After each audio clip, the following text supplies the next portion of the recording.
S, வீடு, schools, hotels, store room இங்கெல்லாம் partition wall கட்டணும்னாலும் இப்போ பில்டிங் ஓனர்ஸோட first choice Renocon Rapid Wall Panels.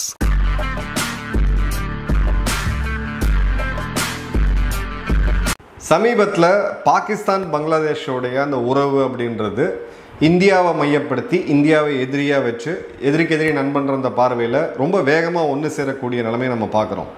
இப்போ பங்களாதேஷோடைய அடிப்படை பிரச்சனை என்ன அப்படின்னா அவங்ககிட்ட துறைமுகம் அப்படின்றது கிட்டத்தட்ட கிடையாது.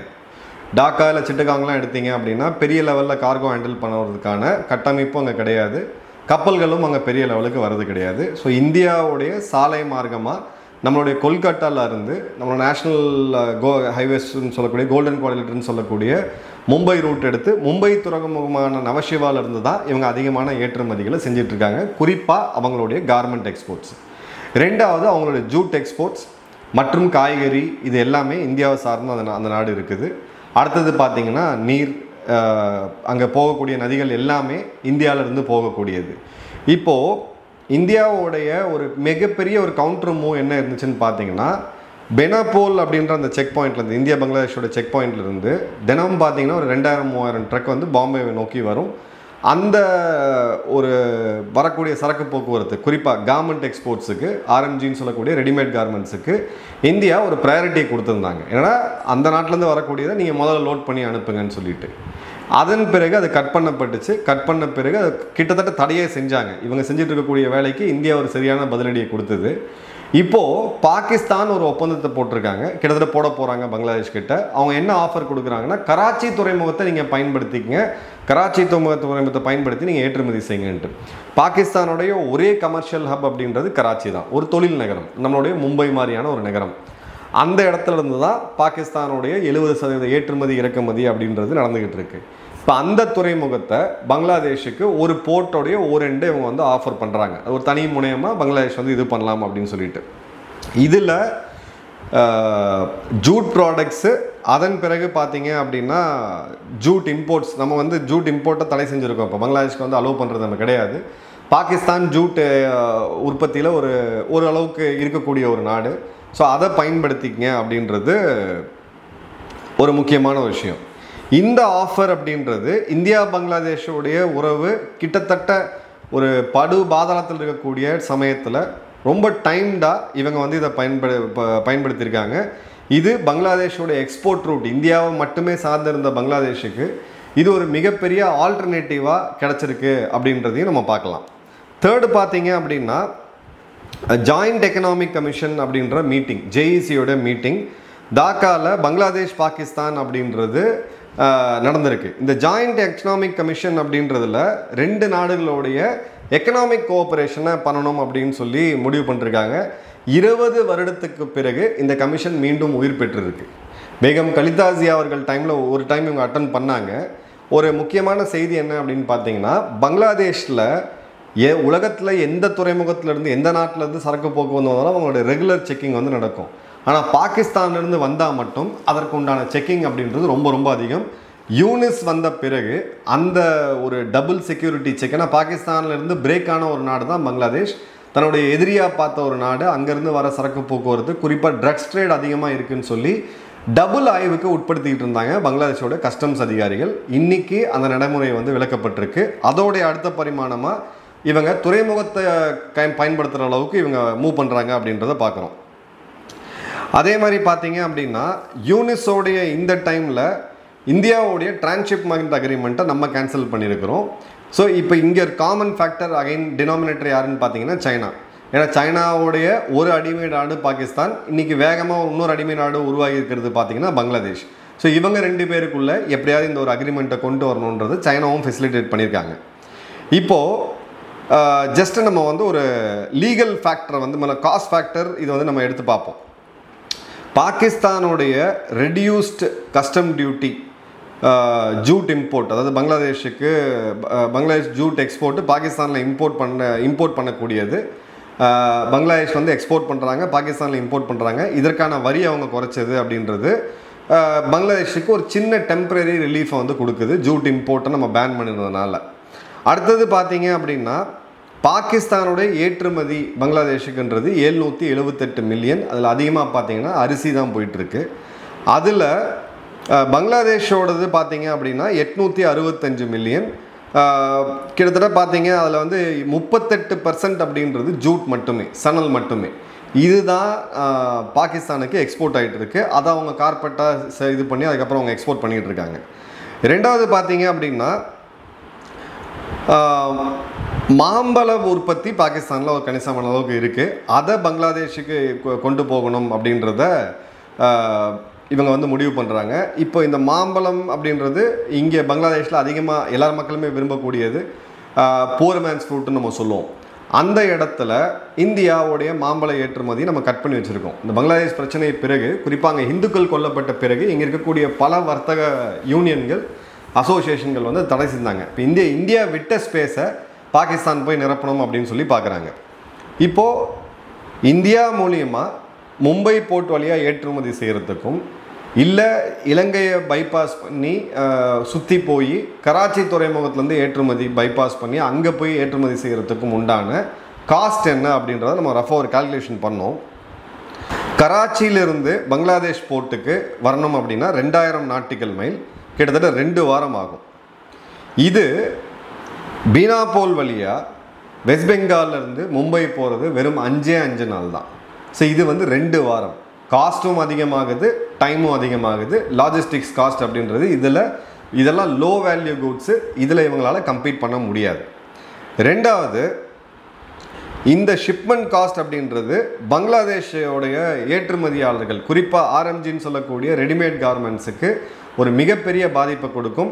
3ஆம் மார்க்கெட்ஸுக்கு இவங்க எக்ஸ்போர்ட் பண்ணும்போது இதில் கொஞ்சம் போட்டு இவங்களுடைய கோரிக்கைக்கு இணங்க நவசிவா மூலியமாக போயிட்டுருக்கு.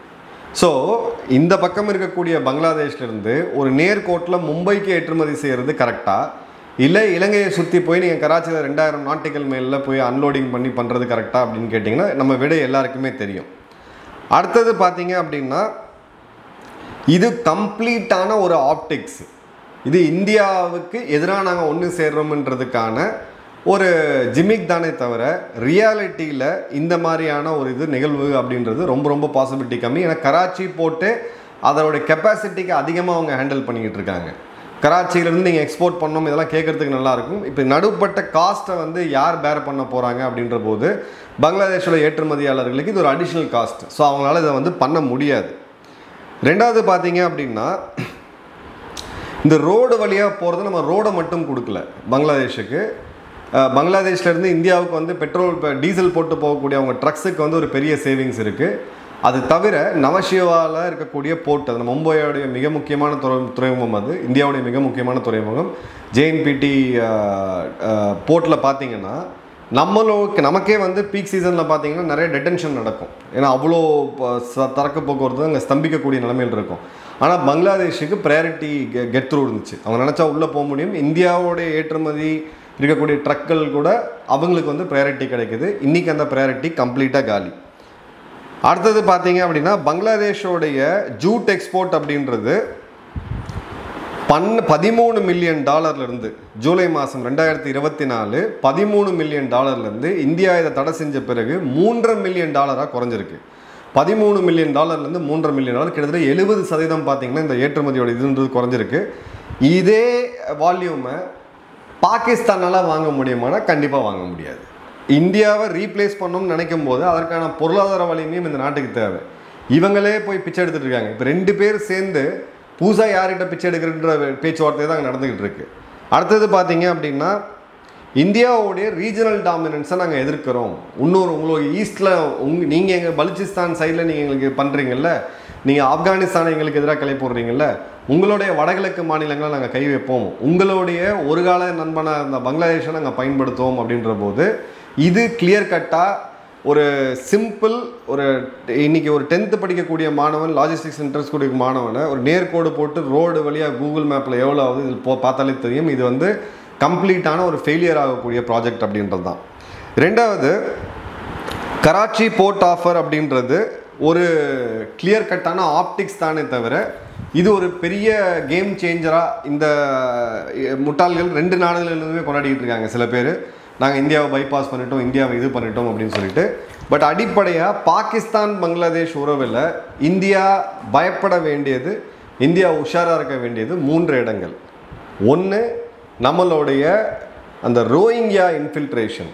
எத்தனை பேர் இருக்காங்க அப்படின்னு சொல்லக்கூடிய அந்த தகவல், இருக்காங்கன்ற தகவல் மத்திய அரசாங்கத்துக்கே தெரியாது. இதுதான் ஃபேக்ட். பல பேர்கிட்ட நான் பேசும்போது அவங்க ஒரு அன்அஃபிஷியலாக பல இது சொல்கிறாங்க, அவங்க இவ்வளோ பேர் இருக்கலாம் இவ்வளோ பேர் இருக்கலாம்னு சொல்கிறாங்க. பட் ஒரு அஃபிஷியல் ரெக்கார்ட் நம்மக்கிட்ட கிடையாது.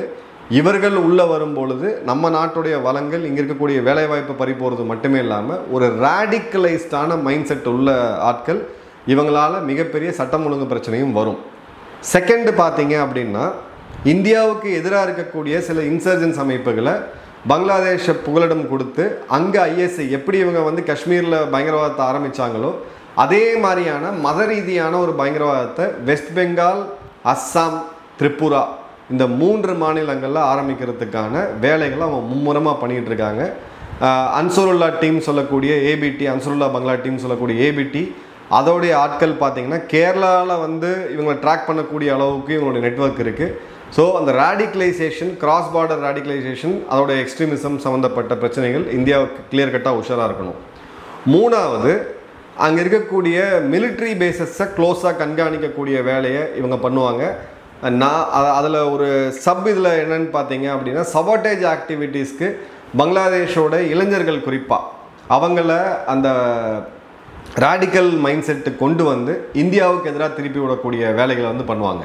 ஸோ இப்போ நீங்கள் வெஸ்ட் பெங்காலில் போய் பார்த்தீங்க அப்படின்னா வங்க மொழி பேசக்கூடிய, பெங்காலி மொழி பேசக்கூடிய மக்கள் தான்.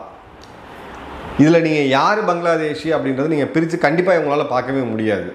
அதன் பிறகு தாண்டி இவங்க ஹிண்டர்லேண்ட் நம்ம சைடெலாம் உள்ளே வந்துட்டாங்க, தெற்கு பகுதியில் இருக்கக்கூடிய மாநிலங்களுக்கு வந்துட்டாங்கன்னா இங்கே இருக்கக்கூடிய விரல் விட்டு தான் நம்மளால் எண்ண முடியும். ஏன்னா அந்தளவுக்கான ஒரு கிராஸ் ஸ்டேட் எக்ஸ்போஷர் இருக்கக்கூடிய போலீஸ் அதிகாரிகள் நம்மக்கிட்ட ரொம்ப ரொம்ப கம்மியாக இருக்கிறாங்க. அந்த வகையில் பார்த்திங்கன்னா நம்மளுடைய காவல்துறைக்கு இவங்க வந்து பங்களாதேஷில் சேர்ந்த பெங்காலிகளா இல்லை வெஸ்ட் பெங்காலை சேர்ந்த பெங்காலிகளான்னு கண்டுபிடிக்கிறது அப்படின்றது இம்பாசிபிள்.